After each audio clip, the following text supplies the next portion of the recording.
So far, the Ramchal has gone through different ideas. Obviously what he's doing is he's laying the groundwork, really, in many ways, what the plan of the whole Bria is. What's the whole plan of creation? In very general terms. Not being too specific, but in very general terms, he's really laying out the whole concept of what the plan of the Bria really is. And he's talked about different things, about who the Rebbe Shalom is, and also the whole concept of the purpose of creation. And in this chapter, he's talking about the concept of the neshama and the guf, which really is the whole situation that we are confronted with. What the Rebbe Shalom did was a murdik zach, which is highly unusual, because usually opposites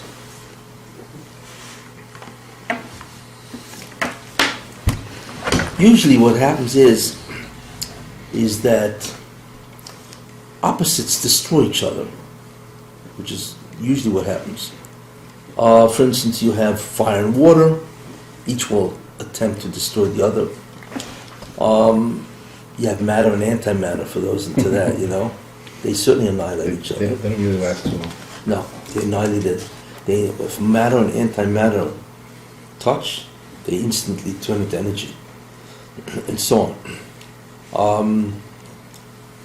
So what is so highly unusual of this is that you have what's called the neshama and the guf, antimatter and matter, which is mamish opposites and so on. Is that they can actually be sustained in the same combination. Obviously only a miracle can do that. Normally a neshama, a spiritual entity called the neshama, and a physical entity called the guf cannot combine with each other.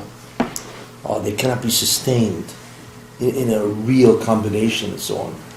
For instance, if a malach appears, which they've done, to Avram, to Shimshon, his parents anyway, malachim have appeared to Daniel, and when you see them, if you see them in real, which means you see a real being, not in the dream or something like that, which is also possible, but if you see them real, for instance, let's say the malachim that came to Avram Avinu, they came as people, Arabs, right?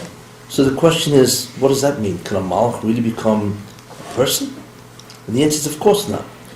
Because the concept of a spiritual entity has its own properties, cannot become physical. So then, who is Avram dealing with? So the answer to that is that a malach can turn an environment around it to become a certain type of image, it's almost like a hologram in a certain way, It's hard to go off on a tangent, but if it can't interface with, if it's an opposite and it's so important to the malach physicality, and how can it manipulate physicality how can it interface with the physicality if it's an opposite? Meaning, it's a good question. But the truth is, we are all influenced by spirituality. I'll give you an example, and it's really the answer to what is magic. If I want to move this cup, how do I move it? Well, there are physical laws, there are different ways of moving it, but the simplest way is to take my hand, just move the cup. There's a physical interaction with a physical object, right? But let's say I didn't want to do it that way. Let's say I wanted to move it what would look like magic. Telekinesis. What? Telekinesis? Well, that's mental, but it's still physical. Okay. Mental ideas. Okay. Nobody has telekinesis anyway. That's a fiction. Okay. It's great. It's an unfortunate fiction. Well, when Hollywood grabs a hold of telekinesis, they go to wild with it, right? But telekinesis, by the way, is the ability to move objects with the mind. However that works. And it's not true. No, nobody has telekinesis. It's never been demonstrated. There are guys who are trying to do it, bending forks, something like that. It's all frauds. Nobody has ever developed or demonstrated telekinesis. That's out. The ability to move an object by thinking. That's divine, and so on. But anyway, but there is another way of doing that. How? Because this cup existence doesn't originate here. There's a later chapter of the Ramchal. Doesn't originate here. This cup has a spiritual root that is the onset of the existence of this. It's like a long chain or thread. This cup sort of like has a counterpart to it that's more subtle, and it goes all the way up into a different olam. And that's where it's what's called nishrash. So It originates in that olam. To another question. How can anything Wait, let me exist finish in- this. So what happens is, if I want to move this cup, what happens if I could move this cup in its form in a different olam, spiritual world? Then I could move this cup. It would be magic. So the question is, can I do that? And the answer is you can. Okay. What moves everything, really, and so on? Well, we know that what gives rise to the existence of this cup really originates in Olam Bria. It's a certain spiritual world, okay. So this cup pops into existence at that place. And what it does is that existence filters down or travels downward, becoming different as it goes through different Olamas, until it appears in Olam Hazeh as a cup. Therefore, the origin of this cup is in another universe, a spiritual universe. Okay? Now, there are malachim in that universe. If I can forswear them, means if I can control the malachim there and somehow get them to manipulate the cup there, this will move by itself. Magic. So basically, you're playing with the base What? code. Do it. You're basically playing with the base code of the creation. You're basically In front of the camera. yeah. I never said I could do it. But by the way, I'll tell you something interesting. You have to make a deal with the Malach. First, You have to slaughter them. But I will tell you something interesting. You go. I will tell you something interesting. It's called white magic, by the way. That's what white magic is. The magic that was done, when you see Gemara, in the Gemara there was magic done. People used to do that, What they would do is they would forswear, which means they would control malachim in that sphere and get them to manipulate the objects that they wanted to have manipulated. And then all of a sudden, the counterpart object, which was here, which is the end of the chain, so to speak, would automatically be influenced. Is that what they call practical Kabbalah? Yeah. In many ways, that's what it is. Okay.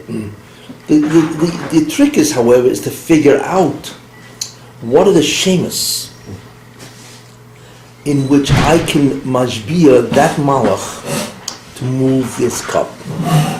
If I know the divine names that will command a malach to do that bidding, he will do that bidding. And then you could do almost anything you want. There are sfam written on that, by the way. There's a famous sefer that's written. It's a 2-volume set that has all the shemas that you need to do all this work. are we going to have another shoot on that? Monday night. It was written by. It was interesting. It was written by the Ramaz, Rabbi Moshe Zakutoi, who was a Rebbe of the Ramchal. The Ramchal's Rebbe was Rabbi Shai Basan. His Rebbe was Binyamin HaKohen, Rabbi Shai Basan. And his Rebbe was Moshe Zakutoi, very great Makubal. I think he was a Talmud of Rabbi Chaim Vital. So it really stretches all the way to the Ari, in that sense, He wrote a sefer, Shemus, whatever, and so on. It's 2 volumes. I happen to have it. You can buy it, by the way. In that sefer, it says all the shemus you need to know to have instant teleportation anywhere in the earth. Sounds funny, huh? He's got it. How to become invisible. All kinds of things. I'm interesting. sure there's a major disclaimer in the front. Legal. Legal, I'm sure. Use at your own risk. But here's the problem. And he has a whole sefer with all shemus and how you can do it. How you can manipulate, do all kinds of incredible... If you think the magicians today are good, you know, David Copperfield, who are these guys? Was the other guy, David Blaine or something like that, you know? That's nothing compared to this, you know? Because this is real stuff. This is real magic. They are called illusionists because we know they're doing a trick, so we can't figure out how they're doing it. You know, but anyway, he wrote a whole sefer that goes into detail how to do it. It's all kinds of things. The parchment from a deer, and you have to erase it. It's all kinds. It's an entire mechanism of procedures and how to do this stuff, and so on. But essentially, what is it doing? By repeating certain divine names, you can manipulate malachim. That's what practical Kabbalah really is. And they will do your bidding, okay? And you do magic, and so on. You know.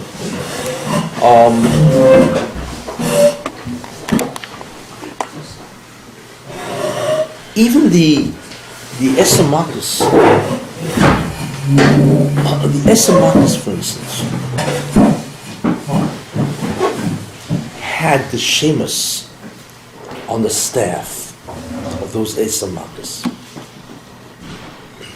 And when Moshe Rabbeinu did the Nisim, even though Moshe was mitzaveh him, okay, he had the shemus there, and he got malachim to split the sea, to do whatever he wants. The Choros was an evil malach. What? The Choros was an evil malach. Yeah. So Yeah. why did you need a shame for that? All things are done basically that way. Even when the Rebbeinu Shalom was mitzvah. If the Rebbeinu Shalom is mitzvah, right? Mm-hmm. How will he do it? He will command the malach to do that, to manipulate the object up there. So what does that mean? And over here, the Rebbeinu Shalom doesn't come in and do it himself. I understand that. You know what I'm saying?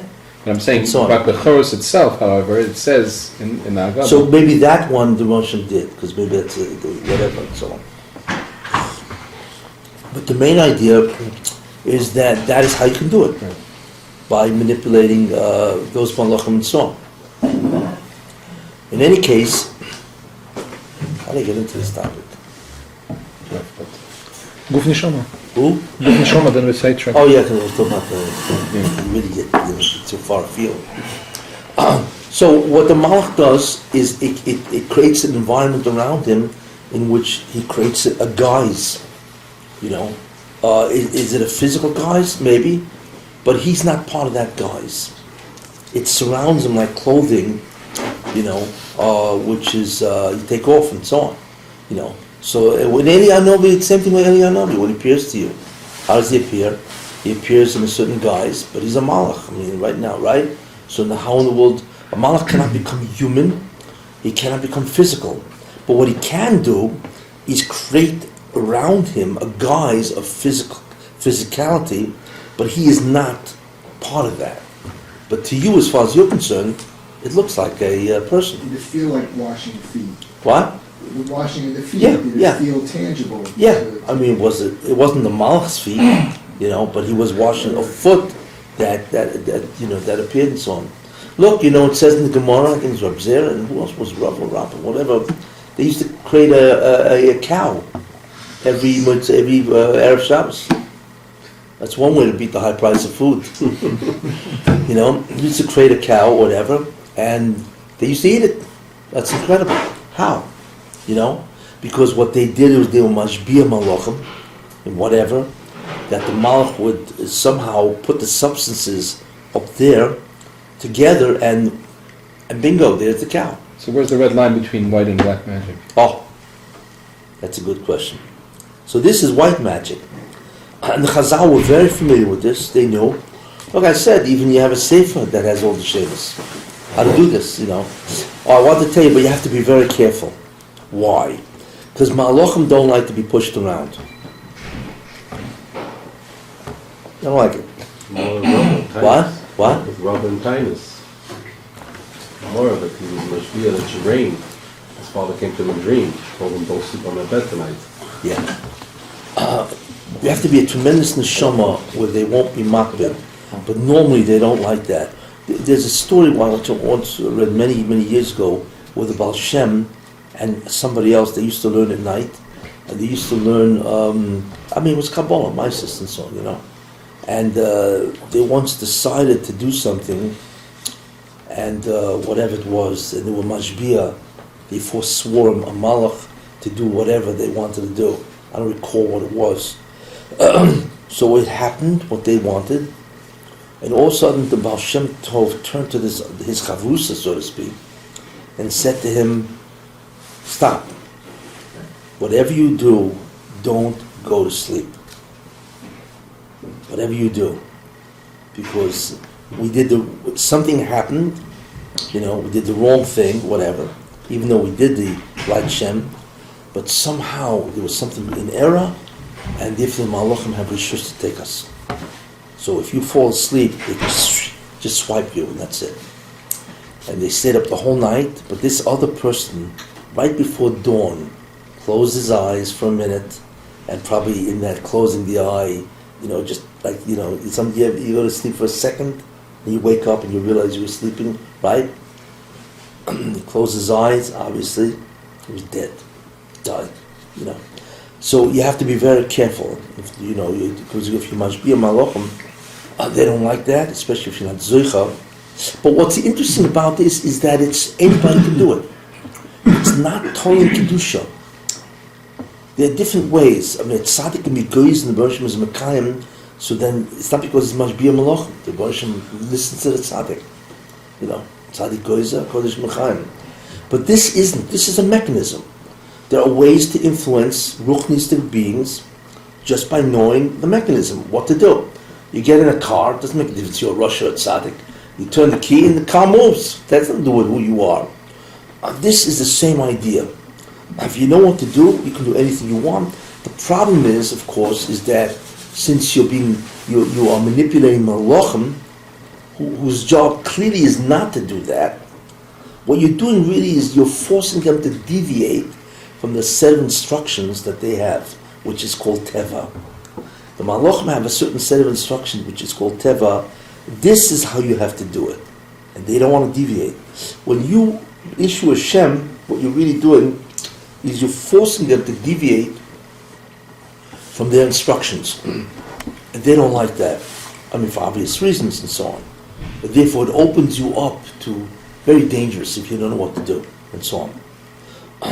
That is what white magic really is. Does that mean they have feelings? What? Does that mean they have feelings? No, it has nothing to do with feelings. It's a matter of, you're violating my shlichus, and therefore, if you don't have the right mechanism, they can harm you.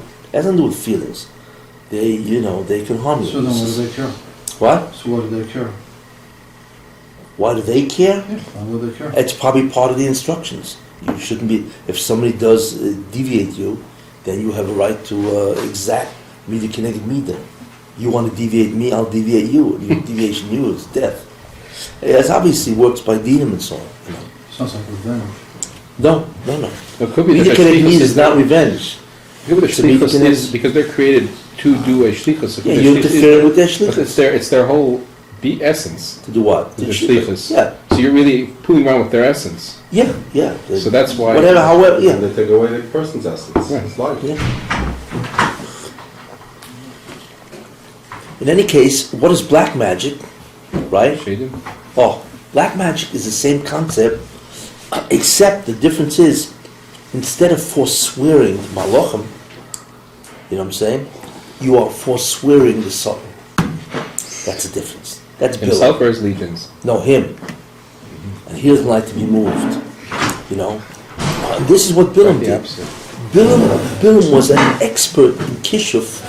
That's black magic. Doesn't it That's talk kishuf. about the man Mois? It brings down these two malachim that when they came down, and they're the source of Bilam's magic. Yeah, whatever the So name who are they? No, legions? they They're legions of the. yeah, sure. Yeah, he's got a whole legions of his own. Yeah. And so on. So what happens is you must be the Satan himself. Okay. That he doesn't take kindly to that. Quite the opposite. But if you know what to do, then he has the same shefa. He can interfere. What happens is he interferes with the malach So the Malach's instructions is teva. More like the Means he will always influence, whatever has to be done in the way that's called teva, which is predictable, and it's steady and so on. What he does is he's able to himself to influence the Malach to do your bidding, and that's kishuf. So it's also because you're fooling around with the Satan. Well, what happens is there's a price you pay, Uh-huh. because if you call on him for assistance, then he has a claim against No. you. You should know this concept was written about many novels. The devil, what do you call it? Faust, famous book. Who wrote that? Who wrote Faust? Where some guy was very poor, whatever, and it's a famous one. They even made an opera out of it. I mean, it's Faust and the Devil. Never heard that legend? But Bilam was I forgot who able made it. Come on, you're the guy into this, right? It was a great sort of, now I'm doing this, so I don't remember that kind of stuff. It was a long time ago. It's a famous literature. Oh yeah, Faust. I Dante's forgot who wrote what? Was it Dante's Dante? Inferno. No, I don't know. Oh, maybe it was Dante. I don't know. Blake also wrote about heaven and Gehenna and everything. Well, I don't know. Anyway, so But Bilam was able to do it for his whole life. yeah, he was. How come he got away with it? He was a master. Look, there are professionals and everything. He was a professional. He could manipulate the sun. He did get back to him, Satan. He No, didn't. because we're saying Malach he knew- gets upset and he just But, gets... but Bilam also knew things about the Rosh Hashanah. He knew there's an instant, the Gemara Brachos. The Rosh Hashanah, there's an instant in every day that Midas Hadin is Sholeit. That because the Rosh Hashanah, or also it's the Rosh Hashanah, what do you mean? There's something says, what do you mean? It's all day it's Rachamim? What kind of business is this? So whatever happened to Din? So in every given day, there's an instant of time that Din is Sholeit. There is no Rachman. He was able to calculate that. The Gemara says, with a rooster, if it turns red, there's a whole cheshbon there. You could do it and so on. But he was able to calculate the precise moment. That's when Yodeh Das Elyon.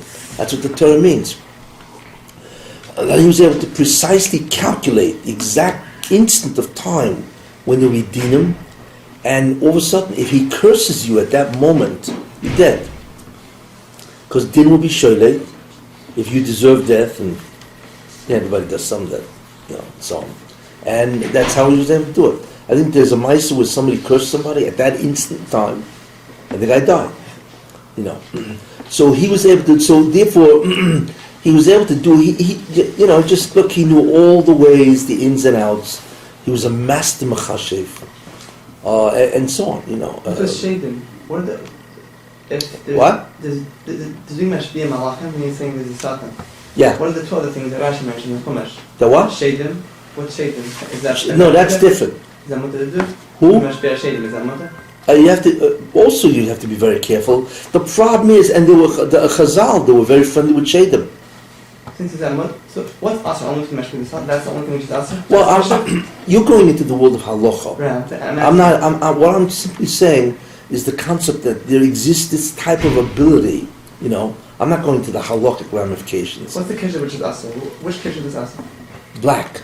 He's telling the one. So But white is also, like I said, if you like I said, because the Ramchal talks about this nothing later will on. kill you for it. Or when someone does kisha, how do we kill him? Maybe How to what? when someone does kisha, there's a lot you have to kill him. If there's a sra, for example, an Eden. Look, that's a machashev. Right, Makashi. No, I'm not talking about machashev. I said there are two types of magic. Right, so someone does kisha, how do we kill There's him? what's called white magic. It's called shinoi teva. Black magic is called kishuf. And I see, That if someone brings does in. kisha, how do we kill him? Maybe we're just being much malachim. No, wow, that's different. I'm not going into that. How do you protect yourself and so on. There were tanoim, amoraim, I think Rabbi or whatever. That who's in the Nofesh Schusay, he had incredible schus. There was a witch that followed him. There's a lot of stories about Rav Shimon Shotach and the witch of whatever and so on. That there are ways, and there are people who know. Like even Shaul went to brought Shmuel down, right, with a witch. She was able to bring the neshama of Shmuel. So Shmuel Hanovi, remember he wanted to find out if he was going to be successful in the war.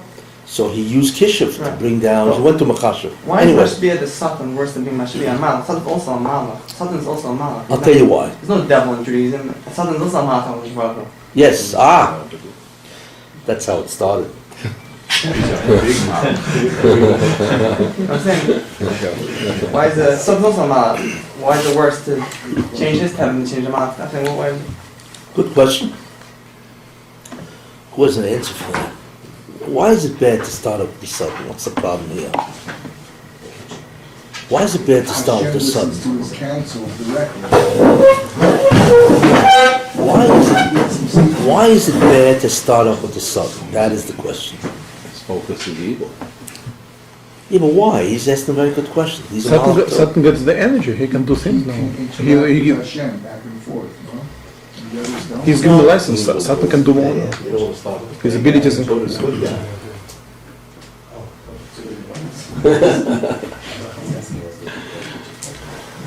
The reason why he's a bad guy to start up, guy means Malach, by the way. He's a bad being to start up with. Is because the Russian did something. I once mentioned this. The Satan is different than every other Malach. Why? Because his job is din, kitruk. And din involves three things. Yetzer hara, he tries to get you to sin. The second, and that's his first job. The second job is kitruk.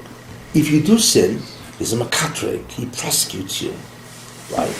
And the third job, he wears three hats. So in the first hat, he's called the Yetzer hara. In the second job, which is Kitrukim, he's called a Satan, which means an adversary. What? The third one is the Malach. Exactly. The third is Mark. He doesn't carry it out. Well, it doesn't mean that he kills you, but he also executes the judgment. He's the executor. So you have three, and all three are really one concept, which is the fulfillment of dinim. That's why even a Malach cannot have more than one job usually. He can because it's all under one title called, you know, the one who's the administrative justice. But here's the problem, which is interesting. The problem is the Satan initially derived his existence from the Bar Shalom. But the problem is this. The problem is that he's a makatre, and since his job is to makatre, he won't desist from kitruk. But many times the Bar Shalom doesn't want this to happen. He doesn't want a kitruk. Kitrukim are terrible, because it means that if you have a kitruk, something bad is going to happen. Meaning that Satan is not makatrik toiv, he's makatrik bad, right? He did this wrong, and so on. He wants to be punished. But many times the Moshe does not want Klal Yisrael to be punished. So what's he going to do with the Satan? What is he going to do with the kitruk? He created the concept of din because that's how he works the world.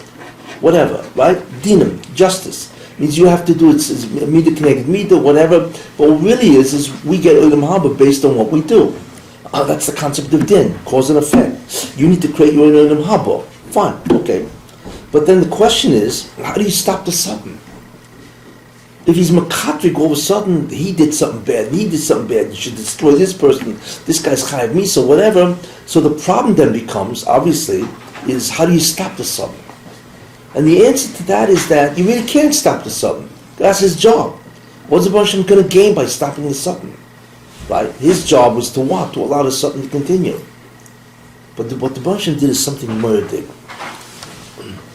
As long as the shlichus of the Satan is to do the will of God, to do the Bar Shalom's will, you can't stop him. Because the will is dinam. Right? But what the Bar Shalom did is very interesting. What makes people corrupt? What does it mean to be corrupt? You have a certain job, right? But because you have a self-interest in something else, you don't do your job. Classic politician. The politician's job is to do what? Is to help the people, right? Which is to do good, he has the public trust that he has to do things for the public, whoever voted for him. So when they become corrupt, what does that mean? They don't do their job, right? Why does a politician become corrupt? Because he has needs. He has drives. He wants things. He has self-interest. So somebody walks over to him and says, listen, I will make a contribution to your campaign, $1 million. What do you think the politician is going to do? He becomes corrupt, correct? And therefore he will do what that guy, the person wants, even if it's connected the public trust or the public benefit. That's concept of corruption, you see. So therefore, you can get a guy to deviate from his shlichus, from his appointed task, if he can be corrupted, if he's corruptible. And you just have, that's called sheikhad. Okay? So the question is this, that's the only way. But if a guy cannot be corrupted, you're finished. He will never deviate from his job, you see, because he can't be corrupted. But the only way a person can be corrupted is what? Self-interest. He needs a self-interest. He needs something besides the shlichus. He needs something else that he wants. And then he can be corrupted, he can be bribed. The Sultan, what interest does he have other than to do the Ratzon HaBorei? There is no other interest. What the Baruch Hashem did is a murdik zach. He gave him a new interest. What is that interest? What he did is he told the Sultan, you and man, which is Adam Marishan, will vie for the same power source. In other words, you are not independently supported and exist. The only way you can exist is if you take that power source. What does that mean? Everything exists because the Baruch Hashem is mamsi, that bria. He creates that being and it exists. If the Baruch Hashem was to interfere or stop that koyach, that being would instantly cease to exist. When the Satan did the chet with Adam, okay, what happened? The problem is that when the Satan did do that, which it was wrong to do, the Nochash HaKadmoni was a spokesman of the Satan. He used unfair tactics or whatever. So the Baruch Hashem punished the Satan. What did he do? He said that from now on, you and Adam Horishan will vie for the same power source, which is my Kedusha.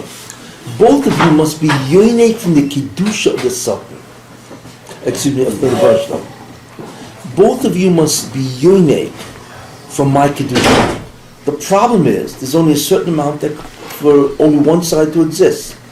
Either Adam Marishan is yoinek, or the Satan is yoinek.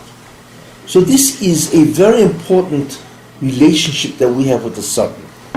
The only way the Satan can be yoinek from Kedusha, normally an Adam should get it, especially if he does mitzvahs.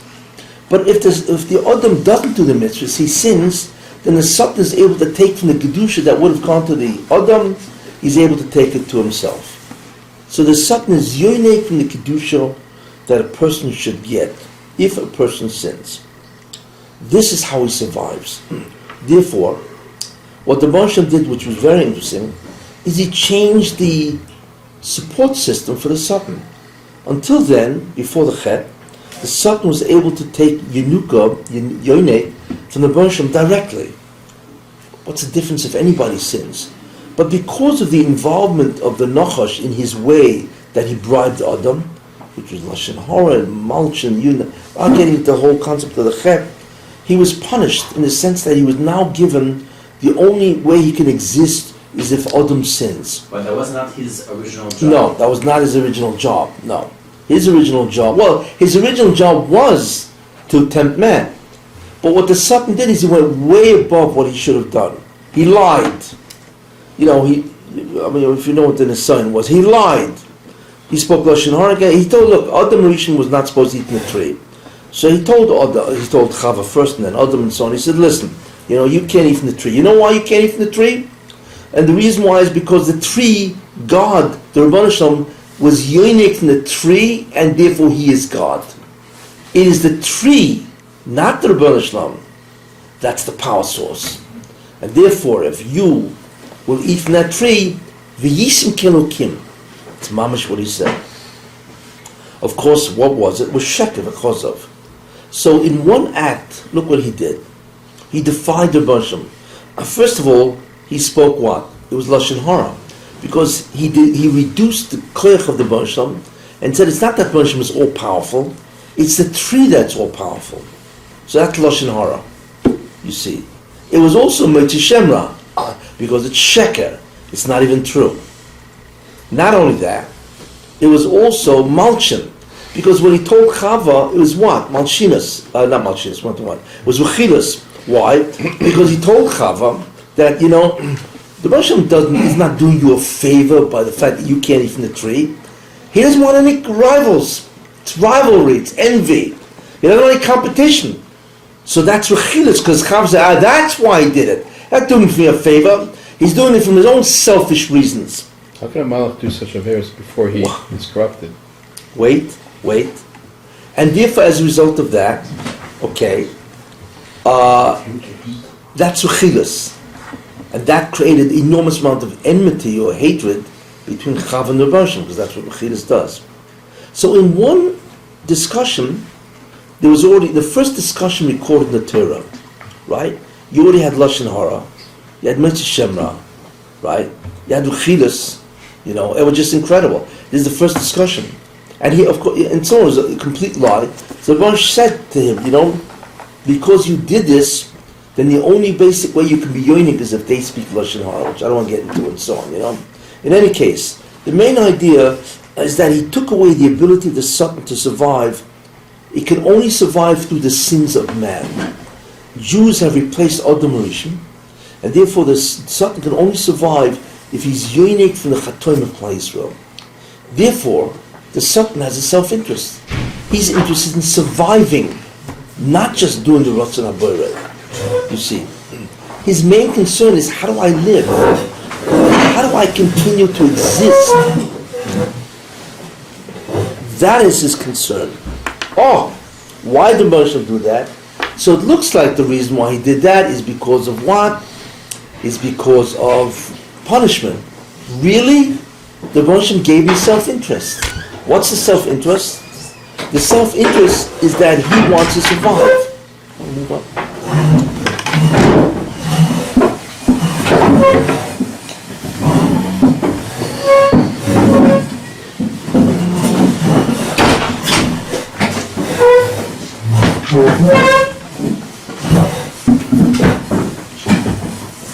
So what happened? Therefore, the Moshe did is a Moed Zach. He gave him a self-interest. Survival. Because now he doesn't survive anymore merely because he does the Ratzon HaBorei, because he does the Shlichus. All Malachim survive that way. He can only survive if he gets a Jew to sin, to be Choytei. If that's the case, his survival depends on our Chatoim. So therefore, the reason why he wants Jews to sin is no longer really to do the Ratzon HaBorei. It's to survive. That's really what it is. If that's the case, if the Satan now has a self-interest other than the shlichus of what the Barsham gave him, he can be corrupted. And that's what corruption is. When you have a need other than to do what you were appointed for, right? And somebody walks over to you and says, hey, here's $1 million, and everybody has a need to have money, right? You can be corrupted. You can deviate from what you're supposed to do. So therefore, the Barsham did that. Why? Because once the Satan now is able to be corrupted, which means deviate from his kitru, he can be bribed. What does Sheikhad l'Satan really mean? Chazal talk about the Sheikhad l'Satan. What does that mean? I mean bribery to the Satan. Why would the Satan take bribes? Why would the Barsham have to do that? You think about it. Bribery to the Satan. But the idea of that is this. The Barsham can bribe him. And as a result of that, he will deviate from his plan. As long as he can exist differently, or better, or in a different way, I don't mind. What he's after is existence, survival, much more than he's interested in kitrugim. Therefore, the Barsham can bribe him, you see. That's one of the ways of making the Satan into a fool. Because the Barsham uses that, Sheikhad l'Satan, to stop the kitrugim.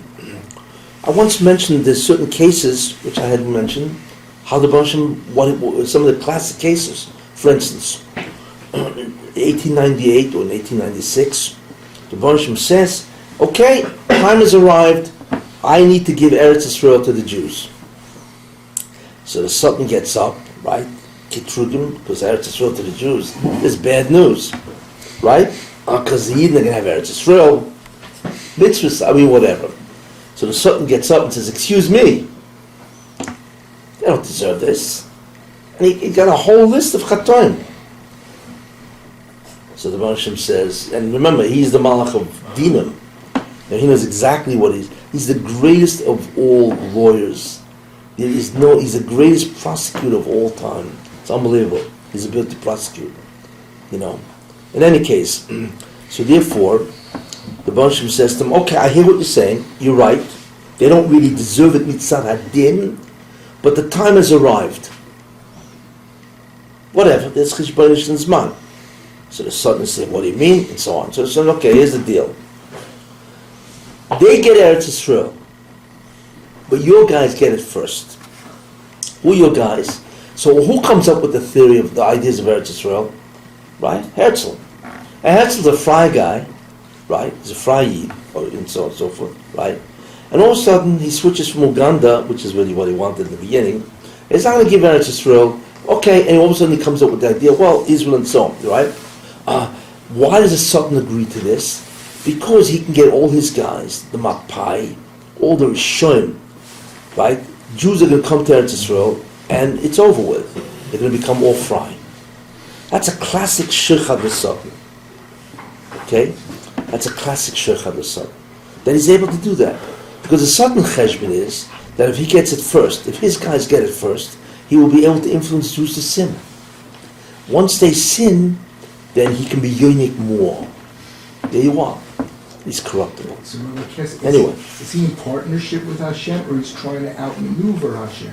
He's really, the Ramchal says, very interesting, not here, but he says in another sefer called Das Tfunus, Chelik Beis, he said a murdig zach, which you don't really find anywhere else, He said that the Sultan wants to rebel against the Rebbe Shalom. It's called the Merida of the Sultan. Is he insane? What?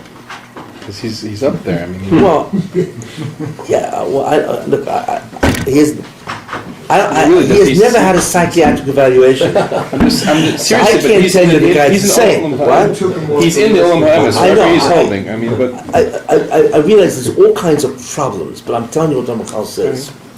Ramchal says, Das Tfulas Chelik Beis, that there's a concept called Merid HaSatan. What's the Merid HaSatan? That the Sultan thinks that if he can get enough Yanika, and obviously whenever he does Yonei, it's an incredible amount of, whatever he's getting, it's all right, that ultimately he can equal God. That's what Ramchal writes. It's called Merid HaSatan. And so, why? Whether the Baruch Hashem has blinded, the Sultan doesn't know everything. Whatever the Baruch Hashem has done, and so on. Because even in Olam Ha'emes, the question is very valid, excuse me, but clearly the Sultan doesn't know everything, right? And there is Hester, even to the Sultan. But the Sultan does have, so therefore, I want to tell you something. Once if a being can get something directly from the Baruch Hashem, so it knows who the Baruch Hashem is. But once a being can get whatever he wants, if he gets it from the Baruch Hashem straight, so the Baruch Hashem gives him what he needs. He can't get more. He can't force more Kedusha, and that's really what the Yanika is. He gets what the Baruch Hashem gives him, and that's it. What can you do? But what happens if you can get more? What do you begin to think? you get everything. What? You can get everything. I get everything. In other words, if it's totally in me, the amount of Kedusha that I can get to be Yonei, right? What happens if I get so much? I can equal the Rebbe Shalom.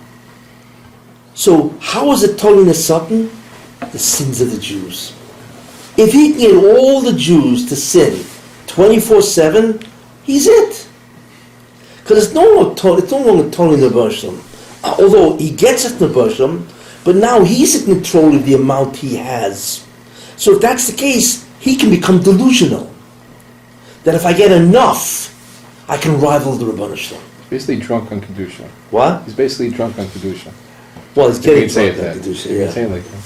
But how, in the first place, before the Nachash, the first Chet, he's still a Malach who gets Yeah. to Lichas from Hashem. Yeah. So how can he do one of the worst Averas in, at least? You know, it's a good question. It's not clear what his Havamina was. You know, why would a Malach do that? You know, the Moshe says you need to tempt Adam or Chava, whatever. You know, and what was his Havamina? You want to tempt, fine, but you got to lie. You have to degrade the Rebbeinu Shalom. Then you have to be Moitzi Shemra on the Rebbeinu Shalom. And then you have to commit Refilus on the Rebbeinu Shalom. You know, and what happens? Chava, of course, she was Mekabel. I mean, it all happened in one conversation. He was the Mesaper, so he spoke Lashon Hara, Rechilas, and Moitzi Shemra in one shot. She was Mekabel, right? She was Mekabel, the Lashon Hara of the Satan. And then after she saw that it was false, because it says she ate from the tree, and I don't feel like I'm God. You know, obviously the guy's lying, you know. So she decided, she realized that it's curtains for her, as they say. It's over, because the Rebbeinu said, on the day you eat it, you're dead, right? So she knew that her days were, you know, and so on. And like Rashi says, you know, she was jealous. She knew that the Rebbeinu was obviously give him another wife, right? And that's all a woman needs, right? So she decided to invent a story, and she passed it on. So she became the Mesaper of Lashon Hara, Rechilas, and Moitzi Shemra. She became the Mesaper. She went over to Adam, and he became the Mekabel. I mean, you realize what's going on here. The first recorded conversation in history already has all of this in it, you know, and so on. So he was Mekabel the Lashon Hara, obviously, because he ate, and so on. So obviously that was what's called it's called overtime in your job. What the Havamina of the Sultan was, there are midrashim which seem to hint that Malachim had certain delusions. Although it's hard to understand and so on, but there was something about the Sultan, because when the Sultan was created, he was way above everybody else. Even when he was created, you know, to be in charge of din is an awesome task. You really can get a swell head from it. You know, policemen. What? Look at the policeman. Yeah. Yeah. You know, to be in charge of justice, to tempt, then to prosecute, and then to execute. Was he in the highest Solom? Was he? He was. Yeah. Well, yeah. So he was in place instead of Matot. Well, you know, in Tillim, not Tillim, it's in Koheles. Zelomazeh Baruch. This, you know, in many ways, you know, there's something that's called Elokim, but it's not Kedusha. You know, there's something in certain sense is called a deity. Why? Because it has this awesome power and so on, and therefore Zelomazeh means that he can exhibit Zerma. He has an awesome position, you know, and something obviously went wrong in that awesome position. I think clearly it was the Bosham set him up for all this, and so on, because obviously that's how it all starts and so on. And that's why you find it says, the fool doesn't know this. So who's the fool? The Satan. But the greatest thing that the Bosham did for him is he gave him self-interest. Once you have a self-interest, you become corruptible. Once you can be corruptible, then the Bosham can bribe him. Sheikhat l'Satan, not to Makatre, and so on. So you see, one example was this. I have other examples. I once gave another example. And the other example I once gave. So the state of Israel is a classic bribery Can to the Satan Satan. survive without Kabalistic? What? Can the Satan survive without No. Kabalistic? No. So he's stuck with us. No, we're stuck with him. Well, it's both ways. That's the It's problem. both ways. Well, what ultimately what he wants to do, see again, that's his delusion. If he gets enough Yanika, then he can rival the Rebbeinu Shalom. That's his merit. Ramchal says that. He thinks he can equal God. All he needs is as much Yanika as possible. He has followers. Right? He has followers all over the world. There are Today? people who are very seriously What, you mean devil worshippers and Yeah. witchcraft and all that? Oh yeah. There's a whole cult of devil Yeah, worship. but that doesn't help. He needs something unique from Yes, it's only- Klal Yisrael doing it. Yeah, I mean, Doing it doesn't help. Yeah. Well, those are his footstool. How do we answer his question about the why is only black magic forbidden? Yeah, okay, but you're beginning to see a picture here, right? Something Here's the problem. If you recognize or give what's called credence, recognition, to Satan, then in some way he becomes connected to you. See, we don't realize that we have awesome powers with our beliefs. That's really what it is, you know. If we believe something, we don't recognize something that we function in three areas. We think, we speak, and we do. Machshava, Dibur, and Maisa.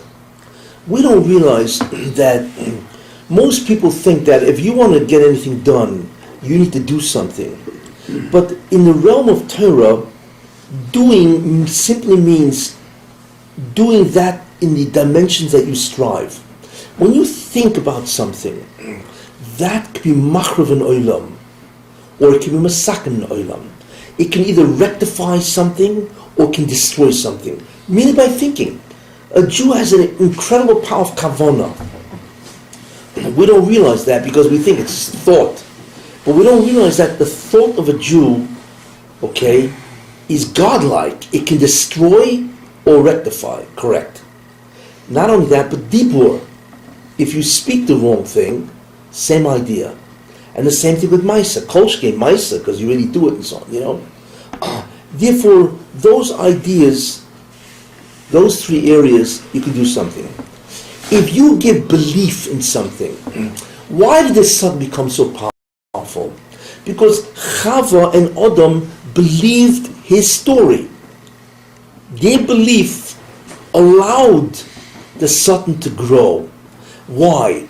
Because what did they believe essentially? They believed that there was an other besides God. If you believe, in other words, until now you believe Einod Mulvado, but if you believe there's actually an other, then you actually give existence to that other, not a real existence, but in your world it exists.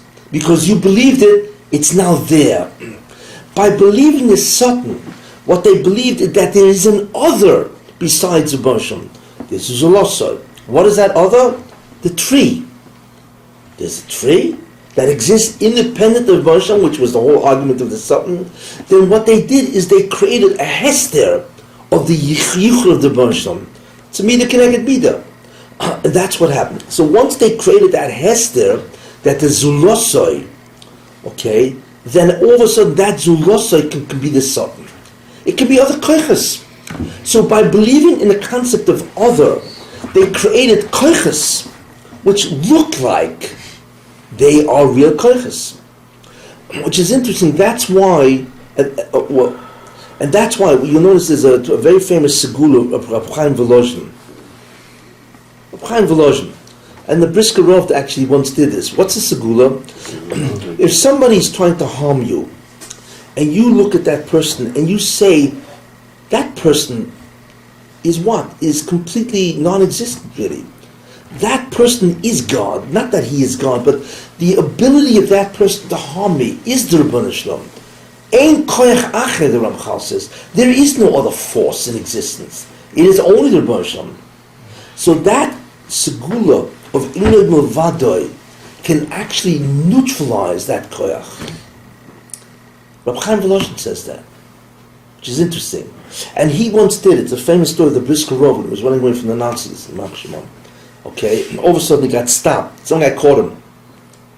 He said, hey, you know, whatever he said, and so on, you know, and the Brisker Rov, it was over with, you know, I mean, you know, he's going to take him into prison to find out that he's the Brisker Rov. The Rabbi, and get killed. It's the end of it, right? So what he did at that instant time, he looked at the guy and he was mechavan einod milvadoi. There is no Nazi. They have no koich on their own. There is no zulosoi. There is no independent force. Okay? And as a result of that, all of a sudden, incredible, and that's happened, where the guy just looked at him and he just turned away. And of course the Briskerov was out of there, right?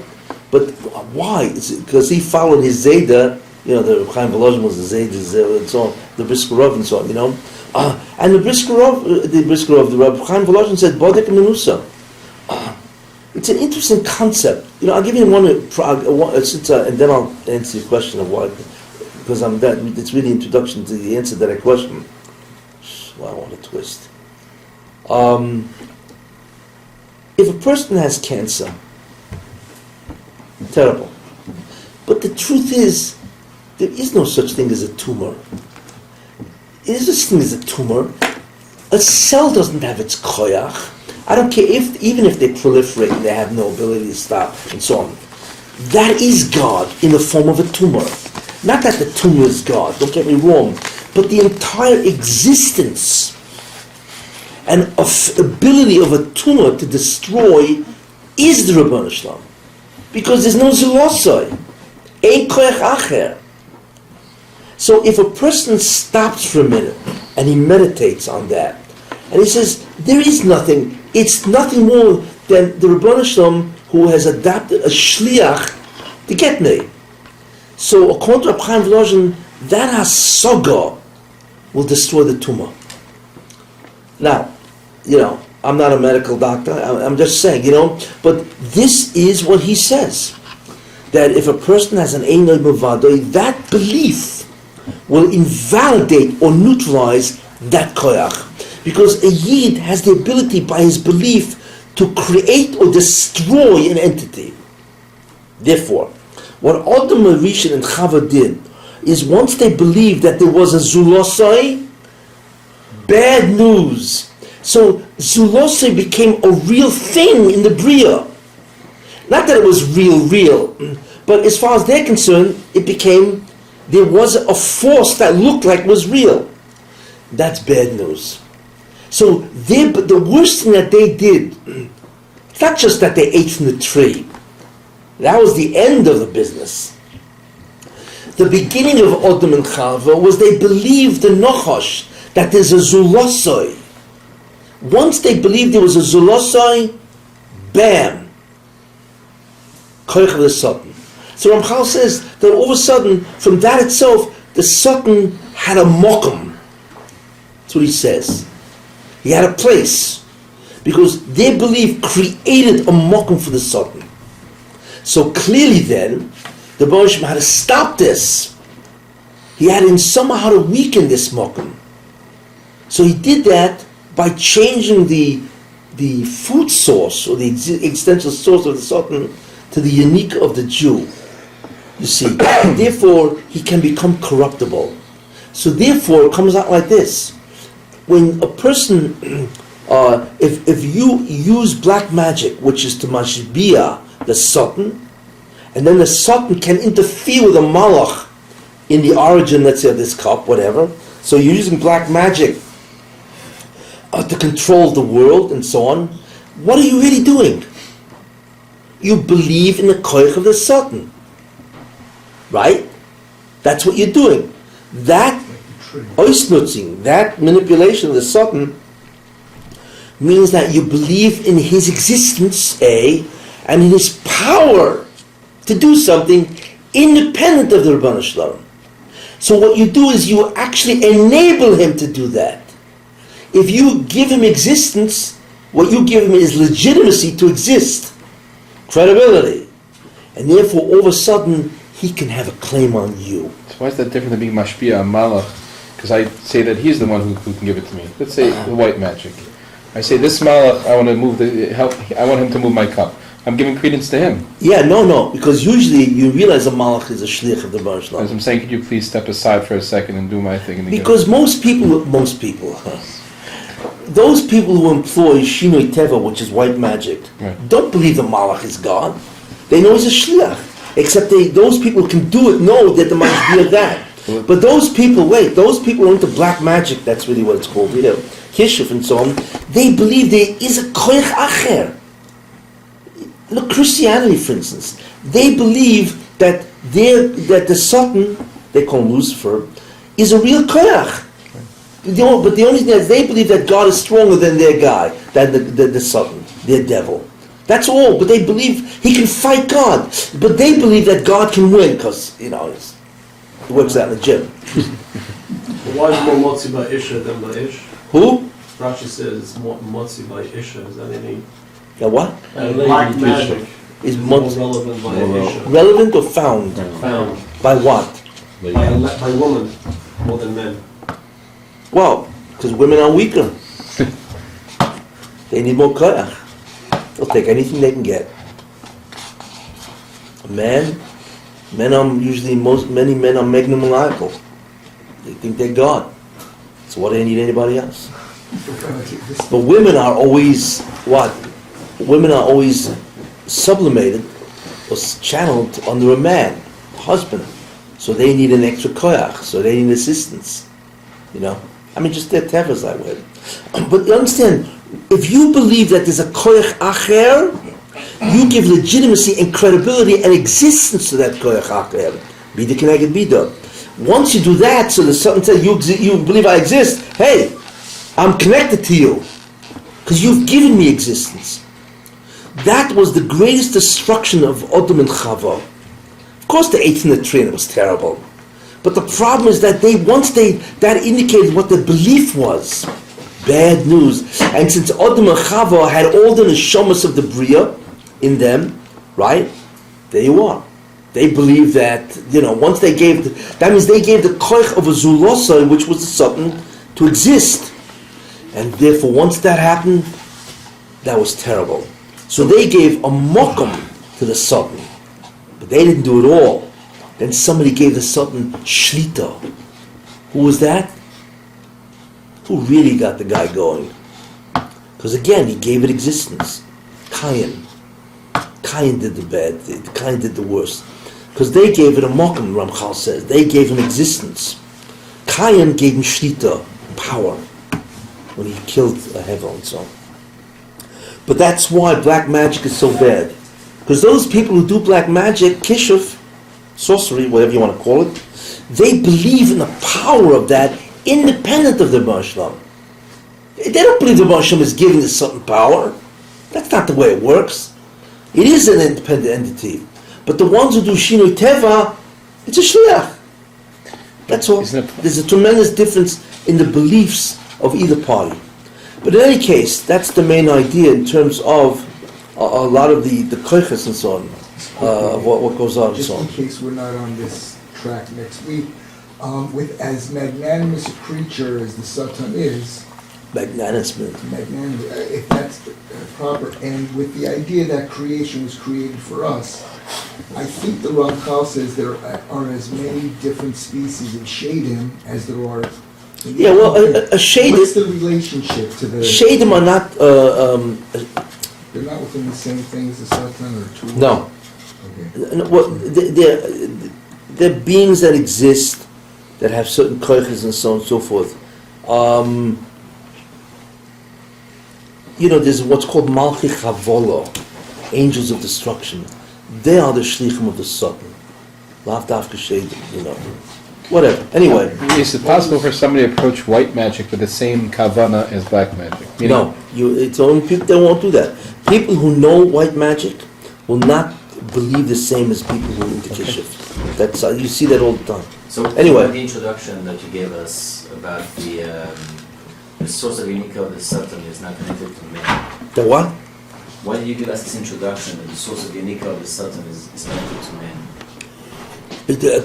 Why do I need that in order to understand? Because then he's corruptible. He has self-interest. And why do I need that? Why do I need to know that? Because the only way to deviate, because we don't want, the Moshe doesn't want the Satan to be Makatrik. He doesn't want Kitruk. The Satan, if the Satan was not corruptible, he would never stop his Kitrugim. And the Moshe wants to stop it. Because din, so he can't tell the Satan to take a vacation. Besides, there is no vacation. He needs to be corruptible, I understand, but for the black magic answer you were giving, was that the introduction? No. I started off with the fact that the Moshe wants to stop the Satan, stop the Kitrugim. And the only way it can be done is he needs to give himself interest, and therefore he's corruptible, and that corruptibility stops him from being a Katrik. And I once gave you the second example. Remember the second example where you see clear, where the Baruch came to the Satan after a certain amount of year now, and said, "Okay, it's time to begin the revelation of the Or Mashiach, Kabbalah. I need to make Kabbalah more out there because Kabbalah is the surface Or Mashiach, whatever." Okay, so the Satan said, "Excuse me, you want to give this type of information about the meta worlds, about Ilamis and so on, and Ruchni and so on, to what? They're chote and so on." So Baruch said, "No, it has to come down, whatever the timetable is." So the Sultan says, "Eyes the din." So Baruch says, "You're right. However, here's what we'll do. Here's the deal. Again, because he's corruptible. The deal is that Kabbalah will come down. Means the awareness of another existence has to come down, but in a much greater form, real form. However, your guys get it first. Who's your guys? Hollywood stars. Guys who buy Zohar waters or holy waters. Guys who read the Zohar, the real Tumah. Guys who can distort the Zohar.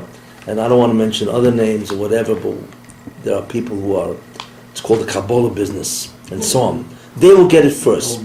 So what will happen is that people will get so disgusted by that the Jews themselves will stay away from Kabbalah. It's the same thing that happened with shots. Is that people said, Shots Tzvi. Didn't that these are really before Hollywood? It was already the good happened way before. Which key? Kabbalah. No. Of course, it happened by the Ari, and it happened before that. That's the transmission of what? Of Sfarim and so on and so forth. Right. But it went underground for years. It was It was there, but I'm talking about an awakening of this limud. I'm not talking about, there was Sfarim and so on, but I'm talking about an awakening in the Hamoinam of this Chokhmah. And therefore that didn't happen. And all of a sudden, it started with, and Kabbalah became part of New Age, all this kind of stuff and so on. And Hollywood, of course, Hollywood went crazy with this stuff. And a lot of their things is basically this. But anyway, the main idea is that, that's it. What was that? You have to shut it tzvi. Yeah, but so therefore that was the deal. You guys get it first. So what happens is a lot of people reading Kabbalah. I mean, Barnes and Noble sells this stuff. A lot of places sell this stuff, you go to any bookstore. I'm on a Kabbalah section. So there's the Kabbalah, it's in the New Age section. With crystals and diamonds, crystals and fragrances and whatever that goes on for New Age stuff, right? That's where the Kabbalah stuff is. That's where the Kabbalah stuff is. I mean, it's ridiculous, But that's where it is now, because that was the deal. You guys get it first. So what does the Sultan say? Okay, no problem. Because when I get finished with the Kabbalah, right, nobody's going to want to touch it. Like with Eretz Yisrael, that was the deal. Your guys would get it first. The Mapai, the Reformed, Conservative movement, you name it, right? And so on. So the Sultan says, that's fabulous. And because by the time I get finished with these guys, they will have destroyed Yiddishkeit. And they almost did. You see? So therefore you're allowed Eretz Yisrael to go. All the guys, in Eretz Yisrael, they'll destroy all the Haredim, which they did. The Yemenites and it's mamish incredible what they did there at Israel. They put them on fry kibbutzim and so on. And that was because the Sultan says, okay, I'll let Eretz Yisrael go, but my guys will get it first and they will destroy Judaism. Because he figures yoinik. Because if they get guys to sin, I can be yoinik. That's the Shirchat the Sultan. Because he has an interest, and therefore he's corruptible. And therefore he will allow things to pass, even though he has dinim keneged, and so on. There are many other ways, but I'm just giving you two classic illustrations where the time has arrived for certain things, except a Satan, because whatever deal goes on Shemayim, he allows it to go through, hoping that this will destroy religion. What? That's what you have to. Shots! Shots Tzvi. What was he all about?